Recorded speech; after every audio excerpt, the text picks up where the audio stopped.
ಮಧ್ಯಾಹ್ನದಿಂದ ಜೊತೆಗಿದ್ದಾರೆ.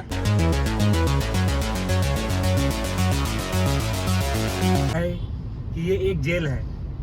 हाँ वो जल्दी जाने का नाम नहीं लेता, क्रिमिनल लोगों के लिए बहुत ही अच्छा जेल है। और ऐसा जेल पुल 1927 अंग्रेजों ने बनवाया था, लोहे का पुल है। हम लोगों के धर्म के खिलाफ कोई आवाज उठाया और हम लोगों की बहन बेटियों के साथ कोई उठाया गलत निगाह ಅಂತ ಪುಡಿಂಗ್ಗಳನ್ನು ಎಡೆಮುರಿ ಕಟ್ಟಿದ್ದಾರೆ ಅಲ್ಲಿ. ಯಾವ ತರ ಅಂತಂದ್ರೆ ನಾವಿಲ್ಲಿ ಏನು ಸಾಧ್ಯನೇ ಇರಲ್ಲ ಅಂತ ಅನ್ಕೋತೀನಿ. ಯಾಕಂದ್ರೆ ಸ್ಟೇಟಿನ ಗಾಡಿಗಳು ಯಾವ್ದು ಹೊರಗಡೆನೆ ಬಂದಿಲ್ಲ.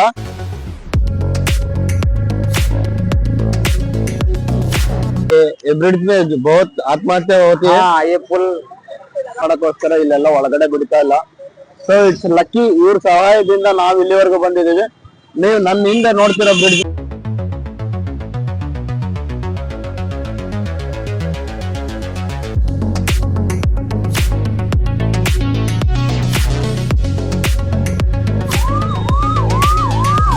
ಅದಕ್ಕೋಸ್ಕರ ನಾವು ಲೇಟೆ ಹನುಮಾನ್ ದೇವ್ ಟೆಂಪಲ್ ಒಳಗಡೆನೆ ಹೋಗಕ್ಕಾಗ್ಲಿಲ್ಲ.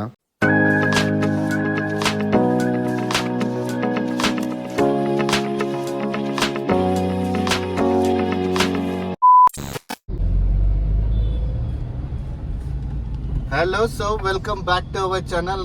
ನೀವು ಬೆಳಗ್ಗೆದ ವಿಡಿಯೋ ನೋಡಿರ್ತೀರಿ. ನಾವು ತ್ರಿವೇಣಿ ಸಂಗಮಕ್ಕೆ ಹೋಗಿ ಸ್ನಾನ ಮಾಡಿಕೊಂಡು ಒಂದು ಕಡೆ ಹೋಗಿ ರೆಸ್ಟ್ ಮಾಡಿ ಬಂದ್ವಿ. ನಮಗೆ ಇವತ್ತು ಎಕ್ಸೈಟಿಂಗ್. ಈ ವಿಡಿಯೋದಲ್ಲಿ ನೀವೆಲ್ಲೂ ಪ್ರಯಾಗ್ರಾಜ್ನ ಸಿಟಿ ಒಳಗಿಂದ ಯಾರೂ ತೋರಿಸಿರ್ದಿಲ್ಲ ಅನ್ಕೋತೀನಿ. ಯಾಕಂದರೆ ಪ್ರಯಾಗ್ರಾಜ್ ಸಿಟಿ ಒಳಗೆ ಬರೋಕ್ಕೆ ಆಗೋದೇ ಇಲ್ಲ. ನಿಮ್ಮನ್ನ ಅಲ್ಲೇ ಬ್ಯಾರಿಕೇಡ್ ಹಾಕಿ ಹೋಲ್ಡ್ ಮಾಡಿ ಡೈವರ್ಟ್ ಮಾಡಿ ಹೊರಗಡೆನೇ ಕಳಿಸ್ಬಿಟ್ಟಿರ್ತಾರೆ. ಸೊ ಪ್ರಯಾಗ್ರಾಜ್ ಸಿಟಿನ ನಾನು ಒಳಗಡೆ ಬಂದಿದ್ದೀನಿ with the help of this person. ಇವರು ನಮ್ಮ ಜೊತೆಗೆ ಬಂದಿದ್ದಾರೆ. ಬೆಳಗ್ಗೆಯಿಂದ ಮಧ್ಯಾಹ್ನದಿಂದ ಜೊತೆಗಿದ್ದಾರೆ. ಬೆಳಗ್ಗೆ ಅವ್ರನ್ನ ಪಿಕ್ ಮಾಡೋಕ್ಕಾಗಿಲ್ಲ.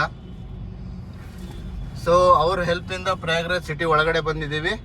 ನೀವು ಇನ್ನೂ ಎಕ್ಸೈಟಿಂಗ್ ಪ್ಲೇಸಸ್ನ ನೋಡೋಕ್ಕೆ ಇದೆ. ನಾವು ಈಗ ಹೋಗ್ತಾ ಇರೋದು ಪೆರೇಡ್ ಗ್ರೌಂಡ್ ಕಡೆಗೆ ಹೋಗ್ತಾ ಇದ್ದೀವಿ. ಅಲ್ಲಿ ಎಲ್ಲ ಪಾರ್ಕಿಂಗ್ ಲಾಟ್ ಕಡೆ ಇದೆ. ಅಲ್ಲಿಂದ ಸಂಗಮ್ಗೆ ಓನ್ಲಿ 1 ಕಿಲೋಮೀಟರ್ ಮಾತ್ರ ಇದೆ. ಅಲ್ಲಿಗೆ ಹೋಗೋಕ್ಕೆ ಸ್ವಲ್ಪ ಕಷ್ಟ ಇದೆ. ಬಟ್ ಇದು ಸಿಟಿ ಟ್ರಾಫಿಕ್, ಔಟ್ಸೈಡ್ ಕಡೆಯಿಂದ ಬಂದಿರೋ ಟ್ರಾಫಿಕ್ ಅಲ್ಲ. ಸೊ ಇದು ಟ್ರಾಫಿಕ್ ಮೂವ್ ಆಗ್ತಾನೆ ಇದೆ. ನಮಗೆ ಇನ್ನೊಂದು 5-10 ಮಿನಿಟ್ಸಲ್ಲಿ ಪಾರ್ಕಿಂಗ್ ಸಿಗ್ಬೋದು ಅಂತ ಅಂದ್ಕೊಂಡಿದ್ದೀನಿ. ಇಲ್ಲಿಂದ 4-5 ಕಿಲೋಮೀಟರ್ಸ್ ಇದೆ. ಸ್ವಲ್ಪ ಟ್ರಾಫಿಕ್ ಮುಗಿದ್ಮೇಲೆ ಅಲ್ಲಿ ಹೋಗಿ ರೀಚ್ ಆಗ್ತೀವಿ. ಅಲ್ಲಿಂದ ಬೇರೆ ಸಂಗಮ್ ಅಲ್ಲಿ ಆಂಜನೇಯನ್ ಟೆಂಪಲ್ಲು ಅದೆಲ್ಲ ತೋರಿಸ್ತೀನಿ ಅಂತ ಹೇಳಿದ್ದಾರೆ. ಸರ್ ನಮಸ್ತೆ, वेलकम टू अवर चैनल.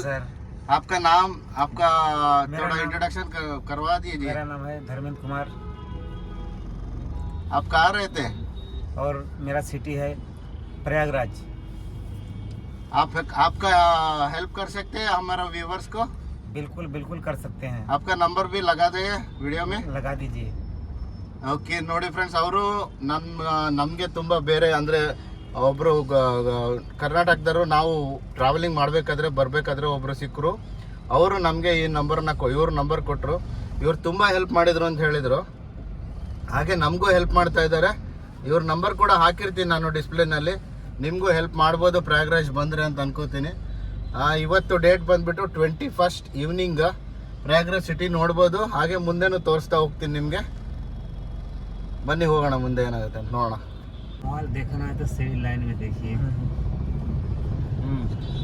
ये तो सिर्फ ट्रेलर है.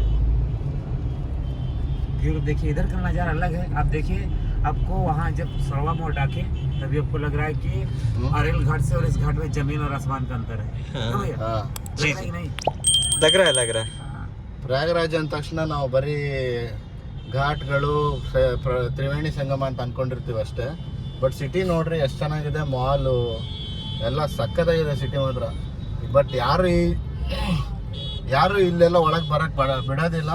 ನಾವು ಮಾತ್ರ ಅದು ದಾವಣಗೆರೆ ಗಾಡಿ ಬಂದಿದ್ದೀವಿ with the help of this person. ಯಾಕಂದರೆ ಇಲ್ಲಿ ಬರೋದು ಅಷ್ಟು ಈಸಿ ಇಲ್ಲ ಒಳಗಡೆ ಬರೋಕ್ಕೆ. ಸಿಟಿಯಲ್ಲೂ ತುಂಬ ಟ್ರಾಫಿಕ್ ಇದೆ. ಹಾಗೆ ಹೊರಗಡೆ ಗಾಡಿಗಳೆಲ್ಲ ಬಂದರೆ ಮಾತ್ರ ಇನ್ನೂ ಟ್ರಾಫಿಕ್ ಆಗುತ್ತೆ ಅಂತ ಹೊರಗಡೆ ಗಾಡಿನ ಬಿಡೋದೇ ಇಲ್ಲ. ಇಲ್ಲಿ ಸಿಟಿ ಮಾತ್ರ ಸಖತ್ತಾಗಿ ಲೈಟಿಂಗ್. ಸೊ ಪ್ರಯಾಗ್ರಾಜ್ ನೀವು ನೋಡ್ದಂಗೆ ಬರೀ ಎಲ್ಲ ನದಿದು, ಆಮೇಲೆ ನಾಗಾಸಾಧುಗಳು ಬಂದರು, ಅವ್ರು ಬಂದರು, ಇವ್ರು ಬಂದರು ಅಂತ ತೋರಿಸಿದ್ದಾರೆ ಅಷ್ಟೇ. ಬಟ್ ಸಿಟಿ ಮಾತ್ರ ಸೂಪರ್ಬಾಗಿ ಡೆವಲಪ್ ಆಗಿದೆ. ಮಾಲ್ಗಳಿದೆ, ಮಲ್ಟಿಪ್ಲೆಕ್ಸ್ಗಳಿದ್ದಾವೆ, ಎಲ್ಲ ಥರ ಸಿಕ್ಕಾಪಟ್ಟೆ ಡೆವಲಪ್ಡ್ ಸಿಟಿ ಇದು. ನೀವು ನೋಡ್ಬೋದು ಸಿಟಿಯಲ್ಲಿ ಹೊರಗಡೆ ಜನ ಬಂದಿದ್ದರಿಂದ ಅವರೆಲ್ಲ ಹೊರಗಡೆನೆ ಹೋಗ್ತಾ ಇದ್ದಾರೆ. ಸಿಟಿ ಏನಂದರೆ ಕೂಡ ತುಂಬ ಜನ ಇದ್ದಾರೆ. ಹಾಗೆ ಇಲ್ಲಿ ನೋಡ್ಬೋದು ಇಲ್ಲಿ ಜನ ಹೋಗ್ತಾ ಇದ್ದಾರಲ್ಲ, ಇವರೆಲ್ಲ ರೈಲ್ವೆ ಸ್ಟೇಷನ್ನಿಂದ ಬಂದಿರೋರು ಕೂಡ. ಬಟ್ ಹೊರಗಡೆ ಗಾಡಿಗಳು ಒಳಗಡೆ ಬರೋದಿಲ್ಲ. ಸೊ ಬಂದಿರೋರು ಮಾತ್ರ ಟ್ರಾವೆಲ್ ಮಾಡ್ತಾ ಇದ್ದಾರೆ. ಸಿಟಿ ಮಾತ್ರ ಸೂಪರ್ ಆಗಿ ಡೆವಲಪ್ ಆಗಿದೆ, ಎಲ್ಲ ಥರನೂ ಫೆಸಿಲಿಟಿ ಇದೆ. It's an big commercial city ಅಂತ ಹೇಳಿದ್ರೆ ತಪ್ಪಾಗಲ್ಲ ಅನ್ಸುತ್ತೆ.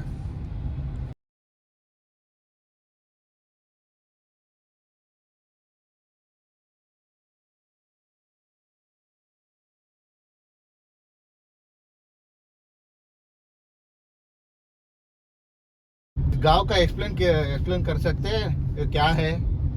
ये अपने नैनी प्रयागराज नैनी का ये सबसे भारी जेल है। वो जेल है क्या?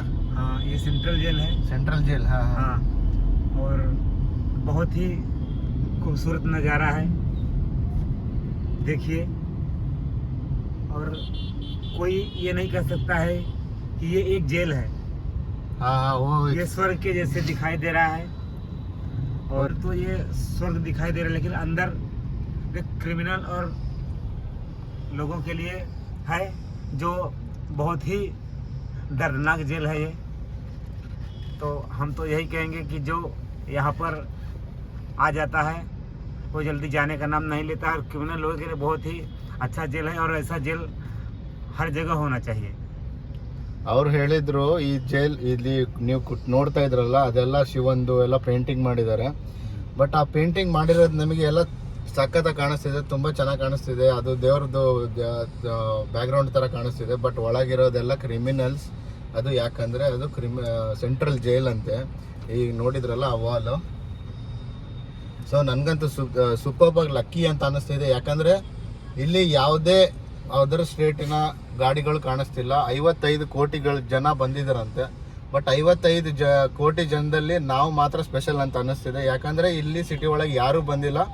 ನಾವೀಗ ಹೋಗಿ ನೋಡ್ತಾ ಇರೋದು ನೆಕ್ಸ್ಟ್ ಹ್ಯಾಂಗಿಂಗ್ ಬ್ರಿಡ್ಜ್ ನೋಡೋಕೆ ಹೋಗ್ತಿದ್ದೀವಿ.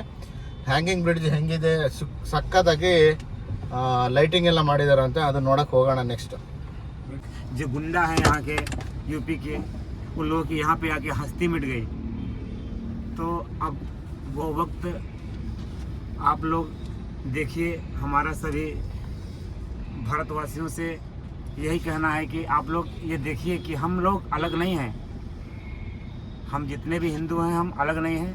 और वक्त आने पे आज जैसे प्रयागराज में सब लोग इकट्ठा हुए हैं, वैसे ही अगर कोई भी हम लोगों के खिलाफ कोई आवाज़ उठाया, या हम लोगों के धर्म के खिलाफ कोई आवाज़ उठाया, और हम लोगों की बहन बेटियों के साथ कोई उठाया गलत निगाह, तो जैसे आज हम लोग संगम में स्नान करने के लिए इकट्ठा हुए हैं, वैसे ही हम लोग इकट्ठा होकर उसका मुंह तोड़ जवाब देंगे। ಧರ್ಮಭಾಯಿ ಏನು ಹೇಳಿದ್ರು ಅಂತ ನಮ್ಮ ಚೇತನ್ ಅವ್ರು ಹೇಳ್ತಾರೆ. ಅವರು ನಮ್ಮ ಫ್ರೆಂಡ್, ನಾವೆಲ್ಲ ಜೊತೆಗೆ ಟ್ರಿಪ್ ಬಂದಿರೋದು. So Chetan, over to you. ನಮಸ್ತೆ. ನಾವೇನು ನೋಡಿದ್ವಲ್ಲ ಈಗ ಜೈಲನ್ನ, ಆ ಜೈಲು ಹೆಸರು ಬಂದ್ಬಿಟ್ಟು ನ್ಯಾನಿ ಜೈಲ್ ಅಂತೇಳಿ. ಇಲ್ಲಿ ಹೊರಗಡೆಯಿಂದ ಸ್ವರ್ಗ ಇದು ಜೈಲು, ಅಂದರೆ ನೋಡೋಕ್ಕೆ ಸ್ವರ್ಗ ಥರ ಇದೆ. ಒಳಗಡೆ ಏನಿದೆ ಅಲ್ಲ, ಎಂತೆಂಥ ಪುಡಿಂಗ್ಗಳನ್ನು ಎಡೆಮುರಿ ಕಟ್ಟಿದಾರಲ್ಲಿ. ಯಾವ ಥರ ಅಂತಂದರೆ ಈ ನಾವಿಲ್ಲಿ ಏನಿದ್ದೀವಿ ಡಾನ್ಗಳು, ನಾವು ಇದು ಅದು ಅಂತ ಹೇಳ್ಕೊಂಡು ಏನಿದ್ರು ಹೊರಗಡೆ ಅವರು ಅಂಥವ್ರದ್ದೆಲ್ಲ ಎಡೆಮುರಿ ಕಟ್ಟಿ ಅವ್ರ ಅಸ್ಥಿ ಧರ್ಮ ಹೇಳೋ ಪ್ರಕಾರ ಅವ್ರ ಅಸ್ಥಿನ ಮುರಿದು ಅವ್ರ ಸೊಕ್ಕುಗಳನ್ನು ಅರಗಿಸಿ ಅಲ್ಲಿಂದ ಪರಿವರ್ತನೆ ಆಗಿ ಹೊರಗೆ ಬರ್ತಿದ್ದಾರೆ. ಅಂದರೆ ಕಾನೂನು ಸುವ್ಯವಸ್ಥೆಯನ್ನು ಕಾಪಾಡ್ತಾ ಇದ್ದಾರೆ ಇಲ್ಲಿ ಪ್ರಯಾಗರಾಜಲ್ಲಿ.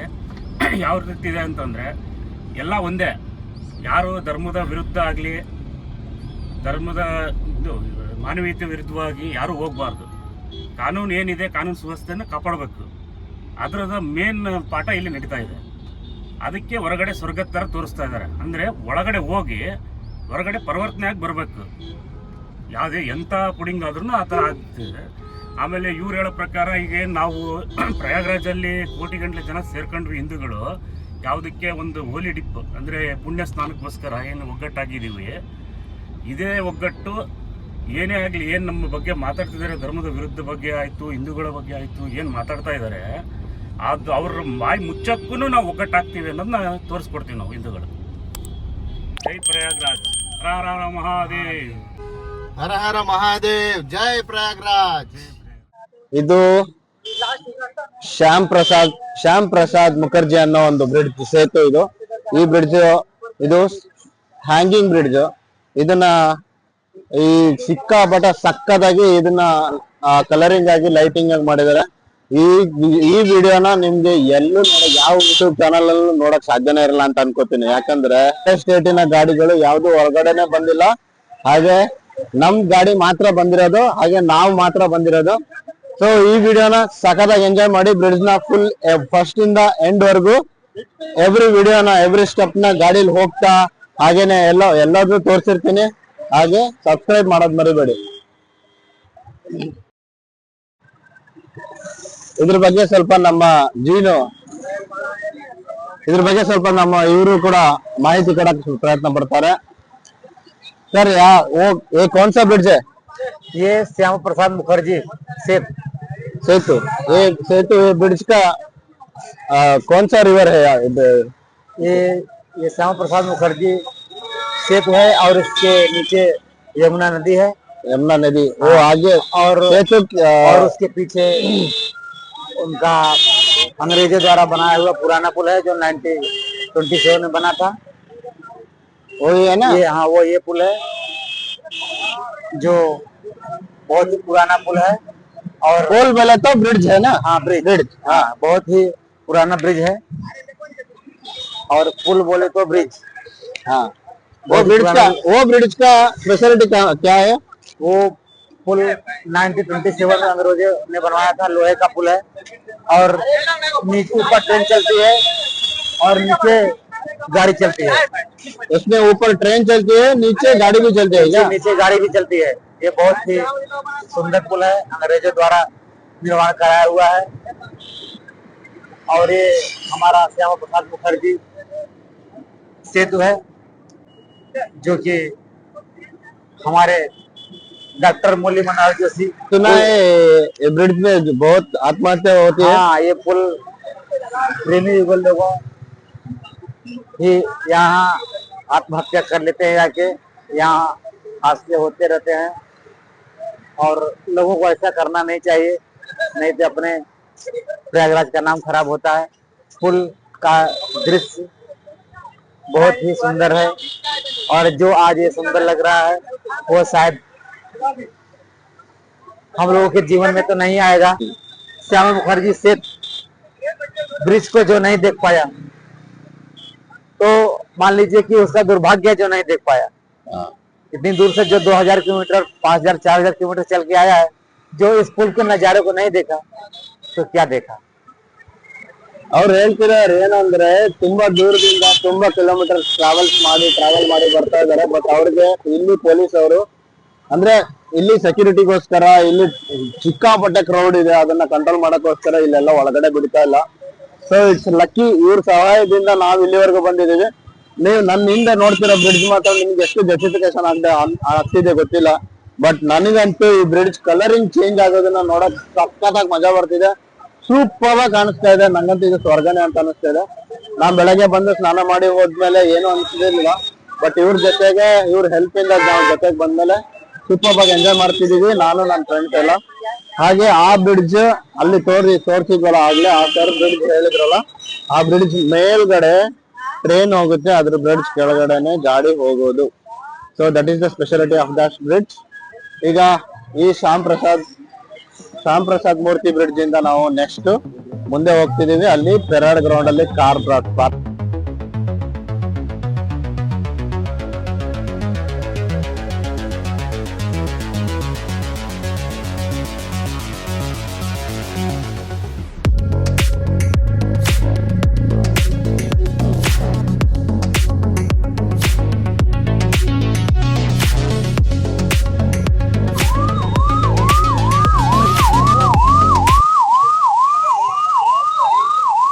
ಪ್ರಯಾಗ್ರಾಜ್ ನ ಮೇನ್ ಸರ್ಕಲ್ ಅಲ್ಲಿ ನಿಂತಿದ್ದೀನಿ ನಾನು. ಈ ಸರ್ಕಲ್ ಅಲ್ಲಿ ತುಂಬಾ ಜನ ಸಿಕ್ಕಾಪಟ್ಟ ಕ್ರೌಡ್ ಬಂದಿದೆ. ಯಾಕಂದ್ರೆ ಇಲ್ಲಿ ಕುಂಭಮೇಳ ನಡೆದಿರೋದೆಲ್ಲ ಗೊತ್ತಿದೆ. ಬಟ್ ಆದ್ರೆ ಇಲ್ಲಿ ಬಂದಿರೋದು ಓನ್ಲಿ ಟ್ರೈನ್ ಜನಗಳು ಮಾತ್ರ. ಟ್ರೈನಿನ ಜನಗಳು ಬಂದಿದ್ದಾರೆ, ಅದಕ್ಕೆ ಸಿಕ್ಕಾಪಟ್ಟೆ ಕ್ರೌಡ್ ಇದೆ. ಹಾಗೆ ಇಲ್ಲಿ ಬೈಕರ್ಸ್ ಕೂಡ ಇಲ್ಲಿ ನೋಡ್ರಿ ಬೈಕರ್ಸ್ ನೆಗೋಸಿಯೇಷನ್ ಮಾಡ್ತಾ ಇರ್ತಾರೆ, ನಾವು ನೀವು ಕರ್ಕೊಂಡು ಹೋಗ್ತೀವಿ, ಎಲ್ಲಿ ಬೇಕಾದ್ರೂ ನೀವು ಹೇಳಿದ್ರೆ ಡ್ರಾಪ್ ಮಾಡ್ತಾರೆ. ಒಬ್ರ ಬೈಕ್ ಅಲ್ಲಿ ಇಬ್ರು ಕೂರ್ಸ್ಕೊಂಡು ಓಡಾಡ್ತಾರೆ. ಅವರಿಗೆ ಸ್ವಲ್ಪ ಗೌರ್ಮೆಂಟ್ ಕೂಡ ಪರ್ಮಿಷನ್ ಕೊಟ್ಟಿದೆ ಅಂತ ಅನ್ಸುತ್ತೆ. ಸರ್ಕಲ್ ಅಲ್ಲಿ ಪಕ್ಕದಲ್ಲೇ ಇದು ಪೆರೇಡ್ ಗ್ರೌಂಡ್ ಅಂತ ಇಲ್ಲಿ ಪಾರ್ಕಿಂಗ್ ಫೆಸಿಲಿಟಿ ಕೊಟ್ಟಿದ್ದಾರೆ. ಇಲ್ಲಿಂದ ಸಂಗಮಕ್ಕೆ 1 ಕಿಲೋಮೀಟರ್ ಆಗುತ್ತೆ. ಬಟ್ ಆದ್ರೆ ಇಲ್ಲಿವರೆಗೂ ಬರಕ್ಕೆ ಬಿಡೋದೇ ಇಲ್ಲ. ಅಲ್ಲೇ ನಾವು ಬೆಳಗ್ಗೆ ಬಂದಾಗಿದ್ದನ್ನ ಅಲ್ಲೇ ಹೋಲ್ಡ್ ಮಾಡಿ ಅಲ್ಲೇ ವಿಸಿಟ್ ಮಾಡ್ಬೇಕು. ಅಲ್ಲಿಂದ ಅರಲ್ ಘಾಟಿಗೆ ಹೋಗಿ ಇಲ್ಲ ಸೋಮೇಶ್ವರ ಘಾಟಲ್ಲಿ ಹೋಗಿ ನಾವು ಸ್ನಾನ ಮಾಡ್ಕೊಂಡ್ ಬರ್ಬೇಕಾಗುತ್ತೆ. ಇಲ್ಲಿವರೆಗೂ ಬರಕ್ ಸಾಧ್ಯನೇ ಇಲ್ಲ. ಟ್ರೈನಿಗೆ ಬಂದಿದ್ರೆ ಬಂದಿರ್ಬೋದು, ಅದು ಬಿಟ್ರೆ ಇಲ್ಲಿ ಒಳಗಡೆ ಯಾವ ವೆಹಿಕಲ್ ಬಿಡೋದೇ ಇಲ್ಲ. ನೀವು ಬೇರೆ ಪಾಸಿಂಗ್ ಅಂತ ತೋರಿಸಿ ನೋಡಿದ ತಕ್ಷಣ ಗಾಡಿ ಒಳಗಡೆನೆ ಬಿಡೋದಿಲ್ಲ.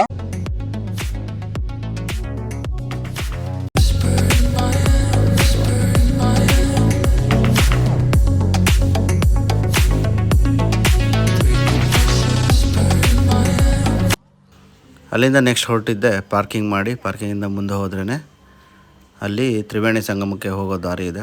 ಅದು ಸೆಕ್ಟರ್ 4 ಇದೇ ಮೇನ್ ಸೆಕ್ಟರ್ ಇಲ್ಲಿ. ಯಾಕಂದರೆ ಇಲ್ಲಿ ಈ ಸೆಕ್ಟರ್ ದಾಟಿದ್ರೇ ನಮಗೆ ತ್ರಿವೇಣಿ ಸಂಗಮ ಸಿಗುತ್ತೆ. ಇದೆಲ್ಲ ನೋಡ್ಬೋದು. ಪಕ್ಕಕ್ಕೆ ನೀವು ಟೆಂಟ್ಸ್ ಎಲ್ಲ ಇದೆ, ಡಿಪಾರ್ಟ್ಮೆಂಟಲ್ ವೈಸ್ ಟೆಂಟ್ಸ್ ಹಾಕಿರ್ತಾರೆ. ಹಾಗೆ ಗೌರ್ಮೆಂಟ್ ಟೆಂಟ್ಸ್ ಇದೆ, ಕೆಲವು ಶಾಪ್ಸಿಂದ ಟೆಂಟ್ಸ್ ಎಲ್ಲ ಇದೆ. ನೋಡೋಕ್ಕಂತೂ ಸೂಪರ್ಬ್ ಆಗಿತ್ತು. ಆ ಸಿಟಿನ ಅಷ್ಟೊಂದು ನೀಟಾಗಿ ಅರೇಂಜ್ಮೆಂಟ್ ಮಾಡಿರೋದು, ಎವ್ರಿ ಡಿಪಾರ್ಟ್ಮೆಂಟ್ ವೈಸು ಅದೆಲ್ಲ ನೋಡೋಕೆ ತುಂಬ ಚೆನ್ನಾಗಿ ಅನ್ನಿಸ್ತಾ ಇತ್ತು. ಇದು 3ನೇ ಸೆಕ್ಟರ್ ಕ್ರೌಡ್ ನೋಡ್ರಿ. ಆಲ್ಮೋಸ್ಟ್ ಇಲ್ಲಿ ಟ್ರೈನಿಗೆ ಬಂದವರು ಅವ್ರು ಮಾತ್ರ ಇರ್ತಾರೆ. ಟೋಟಲ್ ಇಲ್ಲಿ 25 ಸೆಕ್ಟರ್ಸ್ ಇದೆ ಗಂಗಾ ನದಿಯ ತೀರದಲ್ಲಿ. ಆ ಎಲ್ಲ ಸೆಕ್ಟರ್ಗಳಲ್ಲೂ ಆಲ್ಮೋಸ್ಟ್ ಹೀಗೆ ಇರುತ್ತೆ. ಅದರಲ್ಲೂ ತ್ರಿವೇಣಿ ಸಂಗಮದ ಸೆಕ್ಟರ್ 3 ಆ್ಯಂಡ್ 4ಅಲ್ಲಿ ಇದೇ ಥರ ಸಿಕ್ಕಾಪಟ್ಟೆ ಕ್ರೌಡ್ ಇತ್ತು ರಾತ್ರಿ. ಇದು ರಾತ್ರಿ ಅರೌಂಡ್ 10 ಗಂಟೆ. ಹಾಗೆ ನೋಡ್ಬೋದು ಇಲ್ಲಿ ತುಂಬ ನಡೆಯೋಕ್ಕಾಗಲ್ಲ ಅನ್ನೋರಿಗೆ ಈ ಥರ ವೆಹಿಕಲ್ಸ್ ಗಿಡ ಇದೆ, ಸೈಕಲ್ ಬಿತ್ತೆ ಹಿಂದ್ಗಡೆ ಕೂರಿಸ್ಕೊಂಡು ಓಡಾಡ್ತಾರೆ. ಅದಕ್ಕೇನು ಚಾರ್ಜಸ್ ಮಾಡ್ತಾರೆ ಅಂತ ನಂಗೆ ಗೊತ್ತಿಲ್ಲ, ಬಿಕಾಸ್ ನಾವು ಕೇಳಲಿಲ್ಲ ಅಲ್ಲಿ ಅದ್ರ ಬಗ್ಗೆ. ಯಾರ್ಯಾರು ಊರಲ್ಲಿ ಕೂತ್ಕೊಂಡೆ ಶಾರ್ಟ್ಸ್ನ ರೀಲ್ಸ್ನ ನೋಡಿಕೊಂಡು ಅದು ಸರಿ ಇಲ್ಲ ಅಂತೆ ಇದು ಸರಿ ಇಲ್ಲ ಅಂತೆ ಅಂತ ಯೋಚನೆ ಮಾಡ್ತಿರೋರಿಗೆ ನಾನು ಒಂದು ಮಾತು ಹೇಳೋಕ್ಕೆ ಇಷ್ಟಪಡ್ತೀನಿ. ಇಲ್ಲಿ ಬಂದು ಆ ಸಿಟಿನ, ಆ ಎನ್ವಿರಾನ್ಮೆಂಟ ಎಕ್ಸ್ಪೀರಿಯೆನ್ಸ್ ಮಾಡ್ದಲೆ, ಆ ಡಿವೈನ್ ಎನರ್ಜಿನ ಎಕ್ಸ್ಪೀರಿಯೆನ್ಸ್ ಮಾಡ್ದಲೆ ಯಾರ್ಯಾರು ಅಲ್ಲೇ ಕೂತ್ಕೊಂಡು ಇಲ್ಲ ತಪ್ಪು ರೀಲ್ಸ್ನ ಮಾಡ್ಕೊಂಡು ಇರ್ತಾರೆ ಅವ್ರು ನಿಜವಾಗ್ಲೂ ಏನೂ ಎಕ್ಸ್ಪೀರಿಯೆನ್ಸ್ ಮಾಡಿಲ್ಲ. ನಾವಂತೂ ಸೂಪರ್ಬಾಗಿ ಎಕ್ಸ್ಪೀರಿಯೆನ್ಸ್ ಮಾಡಿದ್ವಿ. ಈ ಎಕ್ಸ್ಪೀರಿಯೆನ್ಸ್ ನಿಮಗೆಲ್ಲೂ ಸಿಗೋದಿಲ್ಲ. ಇಷ್ಟೊಂದು ಅರೇಂಜ್ಮೆಂಟ್ಸು, ಅದರಲ್ಲೂ 25 ಸೆಕ್ಟರ್ಸ್. ಒಂದೊಂದು ಸೆಕ್ಟರಲ್ಲಿ ಆಲ್ಮೋಸ್ಟ್ 3 to 4 ಕಿಲೋಮೀಟರ್ಸ್ ಇದೆ. ಅಷ್ಟು ಜನದ್ದು ಅಕಾಮಡೇಟ್ ಮಾಡಿ ಅಲ್ಲಿ ಪ್ರತಿಯೊಂದು ಶಾಪ್ಸಿಗೆ ಜಾಗ ಕೊಟ್ಟು ಎವ್ರಿಥಿಂಗ್ ಈಸ್ ಸೂಪರ್. ನನಗಂತೂ ತುಂಬಾ ಖುಷಿ ಆಯಿತು. ಇಷ್ಟೊಂದು ಅರೇಂಜ್ಮೆಂಟ್ಸು ಈ UP ಗೌರ್ಮೆಂಟ್ ಅಂತೂ ತುಂಬ ಚೆನ್ನಾಗಿ ವರ್ಕ್ ಮಾಡಿದೆ. ಇಲ್ಲಿ ಇಷ್ಟೊಂದು ಕೋಟಿಗಟ್ಟಲೆ ಜನ ಬಂದ್ರೂ ಅಲ್ಲಿ ಮೇಂಟೆನೆನ್ಸ್ ಮಾತ್ರ ಸೂಪರ್ಬಾಗಿದೆ. ಅಲ್ಲಿ ಕ್ಲೀನ್ಲಿನೆಸ್ಸು, ಅದು ಕ್ಲೀನ್ ಮಾಡೋದು ಪ್ರತಿ ಗಂಟೆಗೊಂದು ಸಲ ರೋಡ್ನು ಕ್ಲೀನ್ ಮಾಡ್ತಾ ಇರ್ತಾರೆ. ಇಲ್ಲ ಅಂದಿದ್ರೆ ಸಿಟಿನ ನೋಡೋಕ್ಕೆ ಆಗ್ತಿರ್ಲಿಲ್ಲ ಅಂತ ಅನ್ಕೋತೀನಿ ನಾನು. ಸಿಕ್ಕಾಪಟ್ಟೆ ಸಿಟಿ ಗಲೀಜಾಗಿರ್ತಿತ್ತು ಅಂತ ಅನಿಸುತ್ತೆ ನನಗೆ. ನಾವು ಹೋಗಬೇಕಾದ್ರೆ ಸಿಟಿ ಟ್ರಾಫಿಕಲ್ಲಿ ತುಂಬ ಹೊತ್ತು ಸ್ಟ್ರಕ್ ಆಗಿಬಿಟ್ವಿ. ಅದಕ್ಕೋಸ್ಕರ ನಾವು ಲೇಟೇ ಹನುಮಾನ್ ದೇವ್ ಟೆಂಪಲ್ ಒಳಗಡೆ ಹೋಗೋಕ್ಕಾಗಲಿಲ್ಲ. ಅಷ್ಟೊತ್ತಿಗೆ ಆಗಲೇ ನಾವು ರೀಚ್ ಆಗೋಷ್ಟೊತ್ತಿಗೆ 9:30-10 ಗಂಟೆ ಆಗಿಬಿಟ್ಟಿತ್ತು. ಅದೊಂದು ಬೇಜಾರಾಯಿತು ನನಗೆ. ಲೇಟೆ ಹನುಮಾನ್ ದೇವಸ್ಥಾನದ ಒಳಗಡೆ ಹೋಗೋಕ್ಕಾಗಲಿಲ್ಲ. ಇದು ದೇವಸ್ಥಾನದ ಎಂಟ್ರೆನ್ಸ್. ಈ ದೇವಸ್ಥಾನವೂ ತುಂಬ ಚೆನ್ನಾಗಿದೆ ಒಳಗಡೆ ನೋಡೋಕ್ಕೂ ಅಂತ ಅನಿಸುತ್ತೆ ನಂಗೆ. ಬಟ್ ನೋಡೋಕ್ಕಾಗಲಿಲ್ಲ, ಲೇಟ್ ಆಗಿದ್ದರಿಂದ ಪಕ್ಕದಲ್ಲೇ ಒಂದು ಡಿಸ್ಪ್ಲೇ ಹಾಕಿ ಡಿಸ್ಪ್ಲೇನಲ್ಲಿ ಲೇಟೆ ಹನುಮಾನ್ನ ಮೂರ್ತಿ ಚಿತ್ರನ ಹಾಕಿದರು. ಅದನ್ನೇ ನೋಡಿಕೊಂಡು, ಅಂದರೆ ಎಲ್ಲೂ ಹನುಮಂತ ಮಲಗಿರೋವಂಥ ಚಿತ್ರಗಳು ಸಿಗೋದಿಲ್ಲ, ಬಟ್ ಇಲ್ಲಿ ಮಾತ್ರ ಹನುಮಂತನ ವಿಗ್ರಹ ಮಲಗಿರೋ ಥರ ಕಾಣಿಸುತ್ತೆ. ಸೊ ಅಲ್ಲಿಂದ ನಾವು ಹೊರಟಿದ್ದೆ ತ್ರಿವೇಣಿ ಸಂಗಮಕ್ಕೆ, ವೇರ್ ಗಂಗಾ ಯಮುನಾ ಸರಸ್ವತಿ 3 ಸೇರಿ ಮುಂದೆ ಹರಿಯುವಂಥ ಜಾಗಕ್ಕೆ. ಸೆಕ್ಟರ್ 3 and 4 ಹತ್ರ ಬರುತ್ತೆ ಇದು. ಅಲ್ಲಿ ಅಂತೂ ಸಿಕ್ಕಾಪಟ್ಟೆ ಕ್ರೌಡ್ ಕೂಡ ಇತ್ತು. ನಮ್ಮ ಜೊತೆ ಧರ್ಮೇಂದ್ರ ಅವ್ರು ಇದ್ದಿದ್ದಕ್ಕೋಸ್ಕರ ನಮಗೆ ಎಲ್ಲೂ ಹುಡುಕಬೇಕು ಅಂತ ಪ್ರಾಬ್ಲಮ್ ಬರಲಿಲ್ಲ. ಅವ್ರ ಜೊತೆ ಎಲ್ಲೋದ್ರು ಅವ್ರ ಕಡೆ ಕರ್ಕೊಂಡು ಹೋಗ್ತಾನೆ ಇದ್ದರು. ಇಲ್ಲಿ ಆಲ್ಮೋಸ್ಟ್ ನೋಡ್ಬೋದು ನೀವು ಎಷ್ಟೊಂದು ವ್ಯಾಪಾರಗಳು ಮಾಡ್ತಾಯಿದ್ರು. ಎಲ್ಲರೂ ಅದು ಕಲರ್ಸ್ ನೋಡೋಕ್ಕೆ ತುಂಬ ಚೆನ್ನಾಗಿ ಅನ್ನಿಸ್ತಾ ಇತ್ತು.